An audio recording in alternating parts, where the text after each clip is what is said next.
Ethan never expected his quiet weekend to turn into something unforgettable. He had volunteered for mountain rescue duty many times before, but those days were usually calm. Most of the time, he helped lost hikers find their way or guided school groups along safe paths. He enjoyed the fresh air, the tall trees, and the peace that came with long trails. The mountains felt like home to him, a place where he could think clearly and breathe without stress. That morning, the sky was soft and light, the kind of pale blue that promised an easy day. Ethan packed a simple lunch, filled his water bottle, and checked his radio. Everything looked normal. He set out toward the northern trail, expecting nothing more than quiet hours and maybe one or two hikers needing help. But his day changed the moment he stopped by the rescue station and saw a group of officials gathered outside. They spoke softly in a serious tone. One of them turned to Ethan and asked if he had seen a young woman passing through the area. She was traveling with a small team for a cultural visit and was often called the princess because of her background. Everyone respected her family, and she was well known for her kind behavior during international events. Ethan shook his head. He had not seen anyone matching the description, but the officials explained she had become separated from her group. They believed she had wandered off the main path, possibly while taking pictures. They wanted all rescue volunteers to keep an eye out for her, just in case. Ethan agreed and headed out. His steps were steady, but inside he felt a small knot of worry. The mountains could be confusing for someone unfamiliar with the trails. Even confident travelers sometimes took a wrong turn. Hours passed. Ethan followed his usual route, checking common resting spots and calling out politely into the open. He heard nothing but the wind moving through the leaves and the distant sound of birds. He tried not to imagine the princess lost and afraid. He focused on the task, reminding himself that people were usually found quickly. Around noon, while crossing a narrow path between two slopes, Ethan noticed something unusual. A small scarf lay on the ground, caught between bushes. It looked too delicate and finely made to belong to a regular hiker. He gently picked it up and saw elegant embroidery along the edge. It matched the description of what the princess had worn in a photo the officials had shown earlier. Now Ethan knew she had been here. That small discovery gave him a sense of direction. He called the station through his radio to report the item and continued forward, moving a little faster than before. The trail soon became less clear. Rocks scattered across the path and tall branches brushed against his shoulders as he walked. It was the kind of area where one could easily feel disoriented. Ethan kept his steps careful and steady. He studied the ground, looking for any small sign-disturbed leaves, footprints, fabric threads, anything that suggested someone had passed recently. About 15 minutes later, he heard something faint. It wasn't a cry or a call, more like a soft movement, the sound of someone shifting quietly behind the trees. Ethan paused. The air felt heavier suddenly, like the forest was holding its breath. He didn't want to startle anyone, especially someone who might already feel scared, so he spoke gently. "Hello? Is anyone there? I'm here to help." For a moment there was silence. Then slowly, a young woman stepped out from behind the trunk of a tall tree. Her clothes were neat but slightly dusty, and her hair was pulled back as if she had been trying to keep calm. Her eyes held a mixture of relief and nervousness. "You're part of the rescue team?" she asked softly. "Yes," Ethan replied, giving her a reassuring smile. "My name is Ethan. Are you Princess Amara?" She nodded, loosening a breath she had been holding. "I got separated from my group. My phone was low on battery, and the trail signs confused me. I didn't know which way to go." Ethan noticed she was trying to stay composed. She wasn't panicking, but she was clearly tired. He offered her some water, which she accepted gratefully. "You're safe now," he said. "Let's get you back." They had just begun to walk when Ethan heard something deeper in the forest's quiet footsteps, more than one set. Not fast or threatening, just deliberate. He felt a moment of concern, but decided not to alarm Amara with his worry. Soon, two men stepped out from between the trees. They were dressed in outdoor gear and looked like travelers, but something about their presence felt slightly off. Still, Ethan chose caution over suspicion. "Hello," he greeted politely. "Is everything all right? We're heading back to the main trail." The men glanced at each other before one of them spoke. We were just exploring. We didn't expect anyone else here. His tone was even, but his eyes flickered to Amara with recognition. She instinctively stepped closer to Ethan, though she kept her expression calm. Ethan sensed that she was uncomfortable, so he maintained a friendly, steady posture and replied, "We'll be on our way. The station is close." He guided Amara gently forward, keeping the pace steady.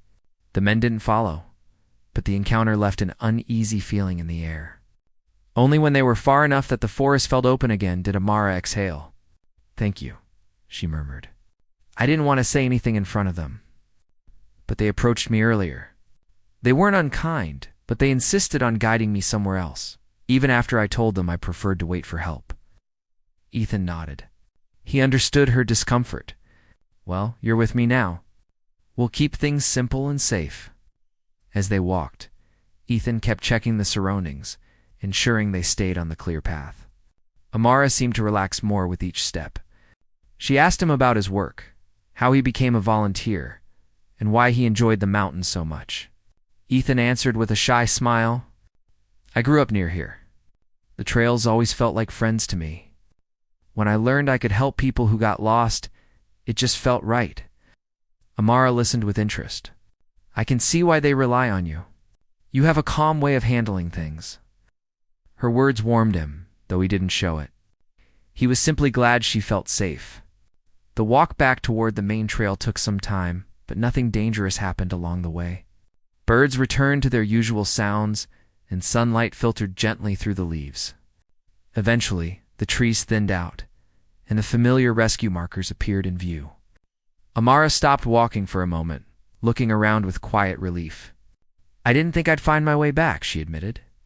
"Thank you for not giving up." Ethan shook his head gently. "No one gets left behind up here. That's the rule." When they reached the main trail, 2 officials from her visiting team rushed toward them. They looked deeply relieved and thanked Ethan repeatedly. Amara explained everything calmly, choosing her words carefully so no one would panic or misunderstand the situation. Ethan stepped back a little, letting her team comfort her. He didn't want to stand in the center of attention. He preferred the background, where the trees whispered softly and the world felt balanced. But Amara noticed his quiet retreat and turned back to him with a genuine smile. "I'm glad you were the one who found me." Ethan smiled back, just as sincerely. "I'm glad you're safe." He expected the moment to end there. A simple rescue story, nothing more. But he didn't know that this single day would change much more than he imagined. He didn't know that Amara's father, the ambassador himself, would hear every detail and form an unexpected idea about the man who brought his daughter home. For now, though, Ethan simply felt thankful that the mountains had guided him in time, and that the young woman standing before him was safe, calm, and smiling.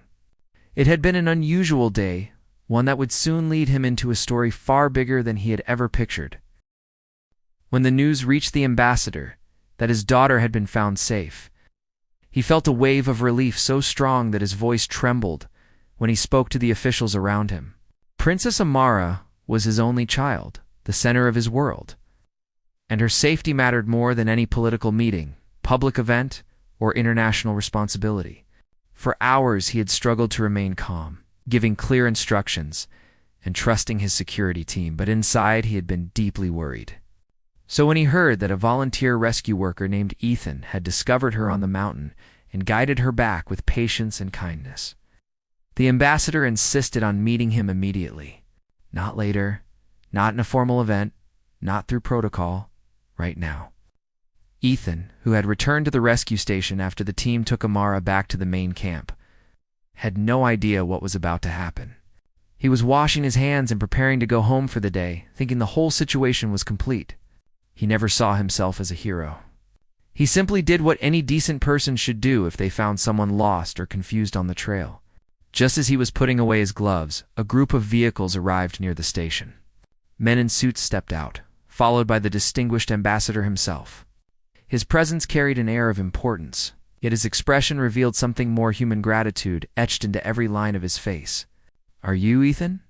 the ambassador asked gently as soon as he spotted him. Ethan nodded, slightly surprised. "Yes, sir." Before Ethan could say anything else, The ambassador stepped forward and shook his hand with both of his. "Thank you. Thank you for guiding my daughter back.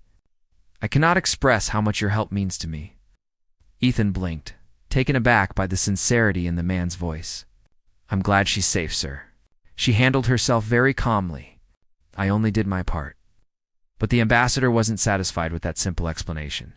He wanted to know everything: how Ethan found her, how she reacted, what path they took, and whether she had seemed frightened or unsettled. Ethan answered each question honestly, describing Amara's steady composure and her polite, thoughtful way of speaking. The ambassador listened closely, and with every word Ethan said, a new idea slowly formed in his mind.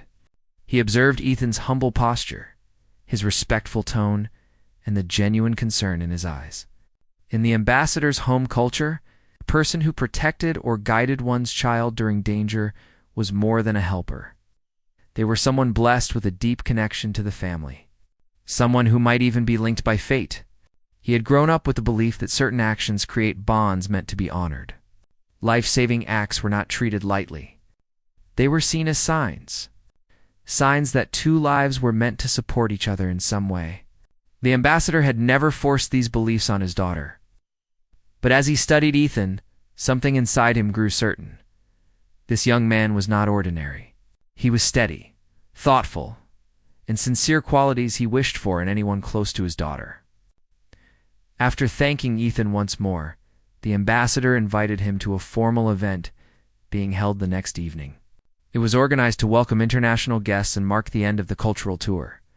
Ethan hesitated at first. He wasn't used to big gatherings, and he didn't feel like he belonged among ambassadors, diplomats, and important guests. But the ambassador insisted in a warm, almost fatherly way. "You must come," he said with a soft smile. "It would mean a lot to my family." Ethan didn't want to appear rude, so he agreed. Before he could ask what he should wear or how formal the event was, the ambassador gave him a reassuring pat on the shoulder and left with his team. As the vehicles drove away, Ethan stood beside the rescue station in silence, wondering how a simple day on the trails had turned into something so significant.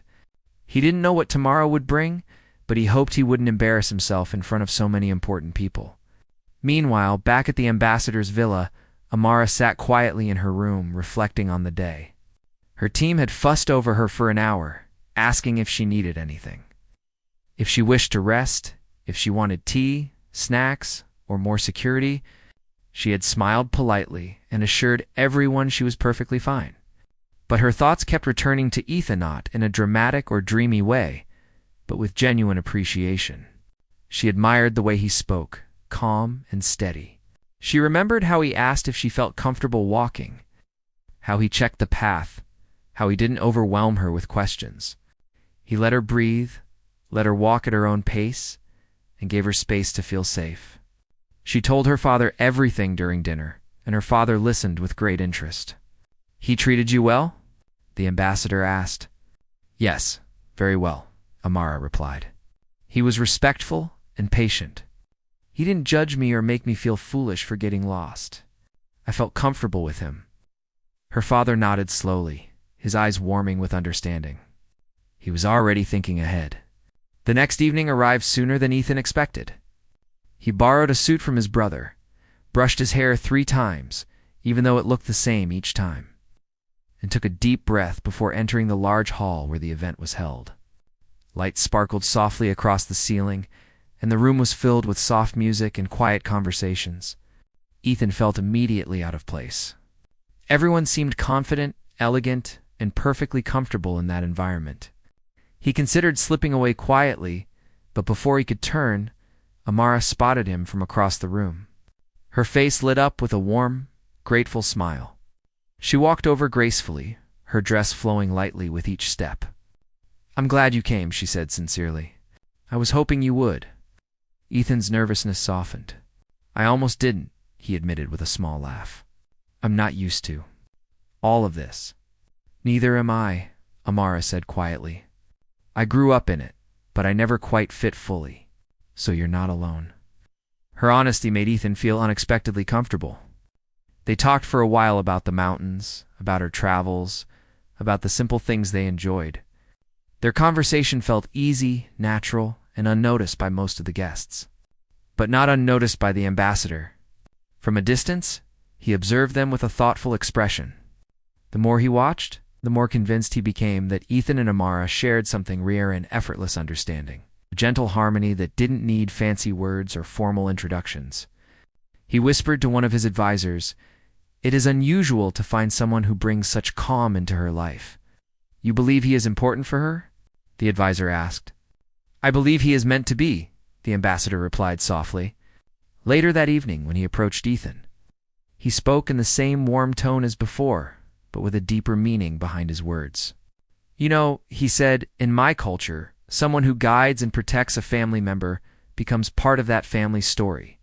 I hope you understand what that means." Ethan wasn't sure how to respond. He simply nodded politely, unaware of the full weight of the ambassador's words. The advisor, standing beside the ambassador, added gently, "He means that your lives are now connected in a very meaningful way." Ethan felt heat rise to his cheeks. "I only did what anyone would do." "Not everyone would," the ambassador said softly, "and not everyone could." Amara watched the conversation from a short distance, curious but unsure what her father was thinking. She respected him deeply, but knew he carried strong traditions that sometimes surprised people. What Ethan did not realize, and what Amara had not yet discovered, was that the ambassador's gratitude was growing into something more. Something he believed was destiny. Something he believed would bring honor, unity, and strength to both families. He believed Ethan and Amara were meant to unite not by force, not by pressure, but because fate had shown its path. And that belief was about to reshape all their lives. In the days following the grand event, Ethan found himself thinking about Amara more than he expected. Not in a romantic or confusing way, but in a thoughtful and curious way. He admired the calm with which she carried herself, how she spoke with honesty, and how she made him feel comfortable in a place where he normally would have felt lost. He also remembered how gracefully she thanked him in front of so many important guests, not making his role sound bigger than it was, but also not letting it be overlooked. Meanwhile, at the ambassador's villa, Amara was dealing with a very different kind of attention. The media had already learned about her brief disappearance on the mountain. Although the officials shared only safe, simple details, people were fascinated by the story. Some reporters wrote articles calling Ethan a quiet hero, and others wondered whether Amara and Ethan had formed a meaningful connection because of the incident. The stories were mostly harmless, but they created unnecessary noise around her life. Amara sighed as she scrolled through a few headlines. She respected her privacy and disliked being turned into a story for entertainment. Still, she didn't feel upset. Instead, she found herself thinking fondly of the quiet way Ethan had spoken to her in the forest. How he never treated her differently because of her status. Her father noticed her thoughtful mood during breakfast one morning. "You're quiet today," the ambassador observed gently. "I'm fine," Amara said with a soft smile. "Just thinking about the mountain rescue." She didn't deny it. A little. Her father placed his teacup down and spoke with a thoughtful tone. "Ethan is an unusual young man." Amara looked at him curiously. "Unusual how?" "He is grounded, humble, respectful, and he has no interest in impressing anyone." The ambassador's voice carried a tone of respect. "People like that are rare," Mara agreed silently. She still remembered how Ethan stood almost awkwardly at the event, like someone who preferred quiet spaces to noisy crowds. She found it refreshing. Later that day, Ambassador asked his assistant to contact Ethan and invite him to join the family for a simple dinner. Nothing formal, no large gathering, just a polite meal to thank him again. Ethan was surprised when he received the invitation. He had no idea why they wanted to see him again. After adjusting his schedule and nervously ironing his shirt 3 times, he accepted. On the evening of the dinner, Ethan arrived at the villa feeling a strange mix of calm and nervousness. The staff welcomed him warmly and led him to a cozy courtyard where the ambassador and Amara were already seated. The setting was much simpler than the previous event's soft lighting. Gentle music in the background, and a table that felt more like a family dinner than a diplomatic meeting. Amara smiled when she saw him. "I'm glad you came," Ethan smiled back. "Thanks for inviting me." The ambassador studied their interaction with quiet approval. His belief about their bond had only grown stronger over the days. Throughout the dinner, the conversation flowed easily. They spoke about the mountain trails, cultural traditions, travel stories, and small experiences that they found meaningful. Ethan learned that Amara loved sketching nature scenes during her travels and kept a small notebook filled with drawings. Amara learned that Ethan volunteered not just for mountain rescue, but also at a local animal shelter on weekends. He likes to serve others, the ambassador noted with a proud tone, as if Ethan were his own son. That is a valuable trait. Ethan felt his cheeks warm, unsure how to respond to such praise. After dinner, Amara asked Ethan if he wanted to walk through the garden with her. The garden was beautifully arranged, with soft lights outlining the pathway. They walked slowly, admiring the flowers and the peaceful atmosphere. "You seem thoughtful," Ethan said softly. Amara nodded. "My father means well, but he comes from strong traditions. When someone helps our family, he takes it very seriously. Sometimes it makes situations heavier than they need to be." Ethan sensed the worry in her voice. "Do you feel pressured?" "A little," she admitted honestly. "Not by you, but by what he expects. He believes your rescue of me means something bigger." Ethan looked surprised. "Bigger? Like what?" Amara hesitated. She didn't want to overwhelm him.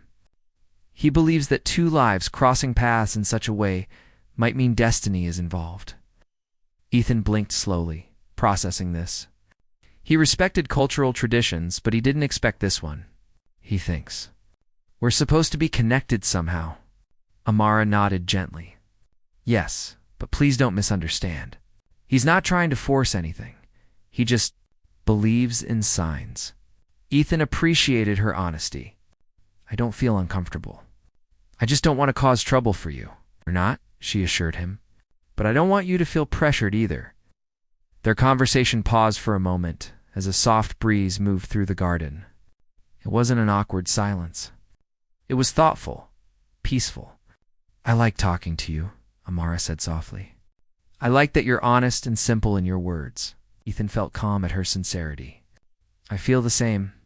You make conversations feel easy." They continued their walk, discussing small things, the scent of the flowers, the travel stories she wanted to write someday, his favorite trails on the mountain, and how they both disliked loud, dramatic places.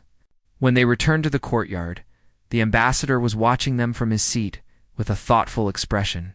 He saw something between them: comfort, understanding, a gentle connection. In his heart, he grew even more certain that they belonged together somehow. The next day, however, things took an unexpected turn. News outlets had found out about the dinner. Photos taken from a distance, probably by nearby reporters or curious visitors, were published online. Headlines suggested a growing closeness between Amara and Ethan. Some articles were respectful, but others exaggerated things, turning their simple dinner into something dramatic. Ethan saw the articles early in the morning while scrolling on his phone. His heart sank. He didn't want anyone to think he was chasing attention or trying to gain something from Amara's status. He valued his quiet life and didn't want rumors to follow him. Amara also woke up to the headlines. She sighed deeply. This was exactly what she feared. She knew the media often created stories that didn't reflect the truth. But she also knew that once such stories spread, they were hard to control. Her father, meanwhile, reacted very differently. The ambassador didn't see the headlines as a problem. If anything, he felt they reflected a natural development. He believed people were simply noticing what he believed was truth, that Ethan and Amara shared a meaningful bond. At breakfast, Amara gently confronted him. "Father, this attention is too much. People are making assumptions. Ethan may feel uncomfortable," the ambassador responded calmly. "He is a good man. Strong men are not easily shaken by attention." "That isn't fair," Amara said softly. "He lives a quiet life. This kind of public speculation might affect him more than you think." Her father listened, but remained convinced of his beliefs. "Perhaps this attention will help him understand the importance of his connection with you." Amara fell silent. She knew her father meant well, but he didn't realize how much pressure his beliefs created. Even though nothing was forced, The air around them felt heavier. Meanwhile, Ethan spent the morning debating whether he should distance himself for the sake of everyone's peace. He liked Amara, truly, but he didn't want a spotlight on either of them. After hours of thinking, he decided he needed to speak with her. He sent a simple message. "Can we talk?" Amara replied almost immediately. "Yes, please come to the garden at sunset." When they met that evening, both looked a little tense, but also relieved to see each other. "I didn't expect all this attention," Ethan said quietly. "I'm sorry," Amara replied. "It wasn't supposed to happen. I don't want to cause problems for you, and I don't want you to feel trapped by expectations." Their eyes met with honesty.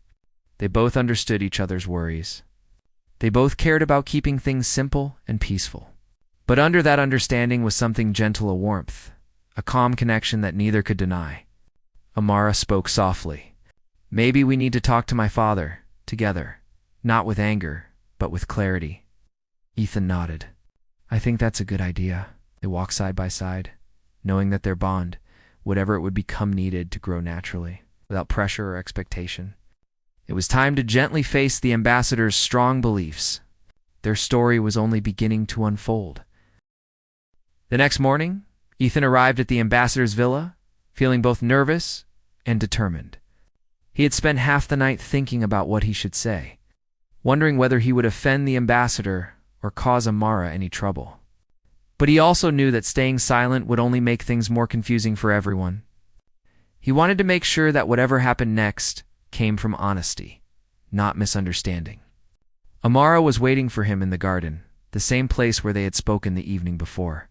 She looked thoughtful, but when she saw Ethan, she smiled warmly, as if his presence alone brought her some peace. "I'm glad you came early," she said softly. "My father is in his study. He said we can speak with him any time." Ethan nodded, taking a slow breath. "I don't want to be disrespectful, but we need to clear the air," Amara agreed. "Yes, he needs to understand how this situation feels for both of us." They walked together down the long hallway toward the ambassador's study. The house was quiet, sunlight spilling through tall windows, illuminating the marble floors. Despite the peaceful atmosphere, Ethan felt a gentle pressure in his chest. It wasn't fear, it was the weight of wanting to say the right things. When they reached the study door, Amara knocked gently. "Come in," the ambassador called. They stepped inside, finding him seated at his desk, reading through documents. He looked up with a warm smile when he saw them. "Good morning," he greeted. "I'm happy to see you both." Amara and Ethan took seats across from him. The ambassador sensed their seriousness and set his papers aside, giving them his full attention. Father, Amara began softly, "We need to talk about the things that are happening outside. The stories, the assumptions, the attention." The ambassador folded his hands thoughtfully. "Yes, I saw the news reports. They were not harmful. For you, perhaps not," Amara replied gently. "But for us, it has made things heavy." Ethan nodded quietly, waiting for the right moment to speak. The ambassador noticed his caution and addressed him kindly. "You look concerned, Ethan. Please speak freely. You did something great for our family. You do not need to fear speaking your mind." Ethan appreciated the reassurance. He exhaled slowly before speaking. "Sir, I respect you and your traditions deeply. I'm honored that you think well of me. But some of the things happening around us feel too big for something that was meant to be simple. I never wanted attention or praise. I only wanted Amara to be safe." The ambassador listened carefully, his eyes steady. "I understand. But you must also understand that gratitude in my culture is not small. It carries meaning." "I understand that," Ethan said softly. "And I respect it, truly. But I don't want Amara to feel pressured because of something I did without expecting anything in return," Amara added gently. "Father, we both need space to understand how we feel, not because of tradition. Not because of public interest, but because we're two people who are still getting to know each other." The ambassador leaned back in his chair and let their words settle in the room. He wasn't angry. He wasn't offended. If anything, he looked thoughtful, as if he was seeing a new side of the situation for the first time. I did not mean to cause you discomfort, he said slowly. I simply believe that when two lives meet in such an unexpected way, it is a sign, a guiding moment. Mara reached out and gently placed her hand on her father's arm. Father, I know you believe in signs. I respect that. But sometimes a sign is just a moment, something meaningful, yes, but not something that should decide our futures before we are ready. Her father looked at her, his love for her clear in his eyes. You have grown wise, my daughter, Ethan added carefully. If something grows between us naturally, then it will be something strong, something meaningful. But if we're pushed into it, even with good intentions, it may lose its real beauty. The ambassador's expression softened. He saw the truth in their words, and he also saw the sincerity in their eyes. He realized that in his desire to honor tradition, he had forgotten the importance of letting life unfold at its own pace. You are both right, he said after a long pause. My intentions were good, but perhaps I moved too quickly. I should not let my beliefs become your burden. Amara smiled gently. Thank you, Father. That means a lot. Ethan felt relief wash over him. The situation finally felt lighter, calmer. The ambassador looked between them thoughtfully. I will make a public statement today, he said kindly. Nothing dramatic, simply clarifying that there is no expectation, no commitment, nothing decided.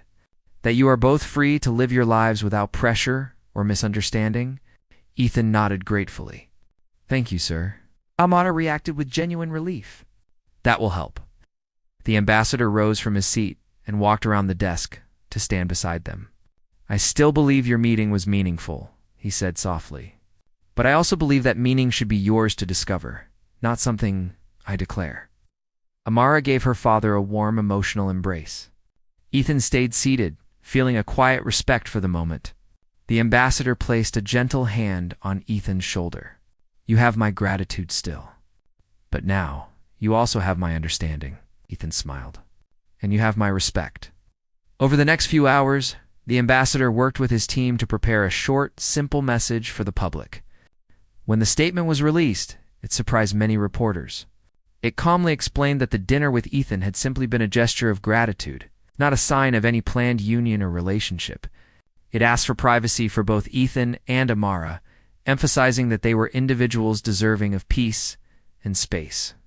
The news spread quickly, and the exaggerated headlines slowly faded. The attention didn't disappear instantly, but its pressure lessened. People moved on to the next story, and life began to settle again. Meanwhile, Ethan returned to his regular routines, feeling more at peace. He went back to mountain rescue work, enjoying the quiet trails and familiar surroundings. His coworkers teased him lightly when they recognized him from the headlines. But the teasing was gentle, not cruel, and he took it in stride. Amara also returned to her responsibilities. She continued her cultural tour and attended meetings with a renewed sense of calm. The weight on her shoulders had lifted, and she felt grateful that her father had listened to her. Yet, something had changed, not in a pressured way, but in a natural one. Amara and Ethan stayed in touch. They messaged each other occasionally, shared small stories, and sometimes met for a simple walk or coffee. Their interactions were quiet, warm, and free of expectations. One afternoon, a few days after the ambassador's statement, Ethan met Amara at a small cafe near the city park. They sat outside, enjoying the gentle breeze and the soft sound of people strolling nearby. I'm glad everything calmed down, Ethan said. So am I, Amara replied. It feels good to just be ourselves. Ethan nodded. I like that. Being ourselves. She looked at him thoughtfully. You know, Ethan, sometimes important connections don't need heavy expectations. They just need time. Ethan smiled, feeling something gentle blooming in his chest. Time is something I have, Amara smiled back. Me too. They walked together afterward, the same calm comfort between them as before light. Easy, unforced. They didn't talk about the future. They didn't make promises. They didn't define anything. They simply enjoyed the moment. And in that simple, peaceful moment, both felt something real, growing not because anyone required it, not because tradition demanded it, but because two hearts had found a quiet way to understand each other. Their story was far from over. In fact, it was only beginning to truly take shape, one gentle step at a time. Part 5 begins with a quiet morning at the ambassador's residence. The sun enters the wide windows, warming the large living room where Amara sits with a thoughtful expression. She has been awake since dawn, thinking about the meeting she and Ethan had with her father a few days earlier. It had been a difficult conversation, filled with emotion and long pauses. But it also carried a sense of honesty and courage that she had not felt in a long time. Now, with the world watching more closely than ever, she wonders how things will unfold next. Ethan, on the other hand, starts his day like he always does. He wakes up early, brews a cup of tea, and sits on his small balcony overlooking the quiet street. He feels lighter than before, knowing he finally expressed his thoughts openly. He respects Amara deeply, but he never wanted to be placed in a situation where his choices were shaped by expectations. The rescue had been a moment of instinct for him, something he did because it was the right thing. He never imagined it would lead to talks of a partnership he had not chosen. Now that everything is out in the open, he feels a gentle sense of relief. Later that afternoon, the ambassador calls a press conference. He stands in front of reporters, looking calm but slightly emotional. Amara watches from a balcony inside the residence, and Ethan watches from his small TV at home. The ambassador begins by expressing his appreciation for the support people have shown his family. Then he takes a slow breath and continues. He explains that gratitude should never turn into a rule or pressure. He openly says that he had allowed tradition to shape his reaction and that he misunderstood how it would affect both Ethan and Amara. He apologizes publicly for creating expectations around their personal future. This announcement brings a wave of relief and warmth to both of them. Amara feels proud of her father. She knows it is not easy for a man of his background, who has lived many years under formal customs, to step forward and say he has been wrong. Ethan feels thankful as well. He admires how the ambassador chose respect over tradition, and how he allowed Amara and Ethan to make their own choices without outside pressure. After the press conference, life becomes calmer. The media interest begins to fade little by little. People talk less about the rescue and the expected union. Instead, they begin to discuss the ambassador's message about freedom, choice, and respect. It becomes a meaningful moment that inspires many conversations around the world. A few days later, Amara visits Ethan. She arrives without guards or cameras, wearing simple clothes and a soft smile. Ethan is surprised, but happy to see her. They sit on his balcony again, the same place they once shared tea and quiet thoughts. Everything feels more natural this time, lighter and more peaceful. There is no pressure, no expectations. It's just two people who enjoy each other's company and want to understand each other better as they talk. Amara tells Ethan how she feels more in control of her life now. She explains that for many years she has lived with schedules, events, and expectations that did not always match her heart. The recent events made her realize how important her own voice is. Ethan listens patiently, offering gentle support without interrupting. He shares his own thoughts too. He tells her how the rescue made him think differently about responsibility. He never wanted to be a symbol or a hero. He just wanted to help. But through all of this, he learned that being honest about your choices is also a kind of courage. Their conversations grow deeper as the days pass. They talk about dreams, hopes, and the simple joys of life. Amara tells him that she dreams of starting a project to help young people in difficult situations.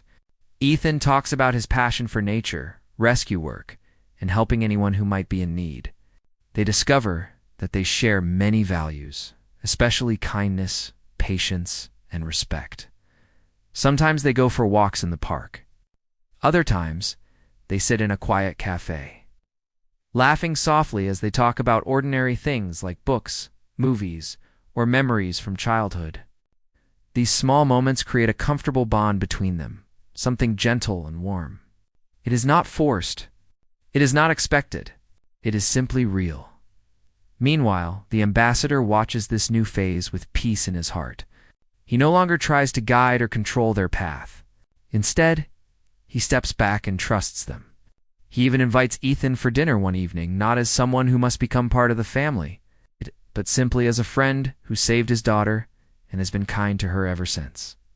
The dinner is calm and pleasant. They talk about simple things: travel, food, and interesting stories from their lives. The ambassador sees how naturally Ethan and Amara interact, and it makes him smile quietly. Weeks turn into months. Their bond grows stronger, not because the world demands it, but because they choose it themselves. They learn to enjoy the freedom of building a relationship slowly, gently, and honestly. Some days are filled with long talks and laughter. Some days are quiet, but still meaningful. They give each other space to think, grow, and understand themselves. One evening, they visit a peaceful hill outside the city. The sky is full of stars, shining softly against the darkness. They sit on a large rock, talking quietly. Amara looks at Ethan and tells him that she is grateful for everything, not just for the rescue, but for the way he treated her afterward, with respect and patience. Ethan smiles and says he is grateful too. He tells her that meeting her has taught him so much about courage and strength, but also about gentleness. They do not make any promises. They do not rush anything. But they both know that their connection is real and meaningful.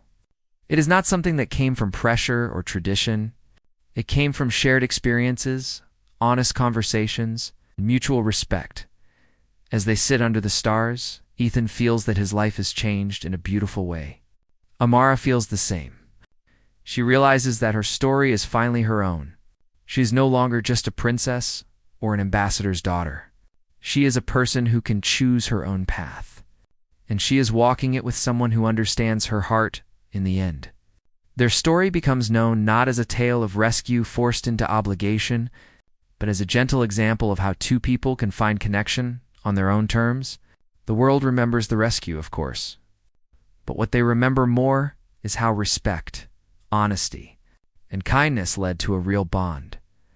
Their story continues quietly and naturally, one day at a time, without pressure, without expectations, and without fear, just two people choosing each other freely and finding happiness in the simplest moments life offers.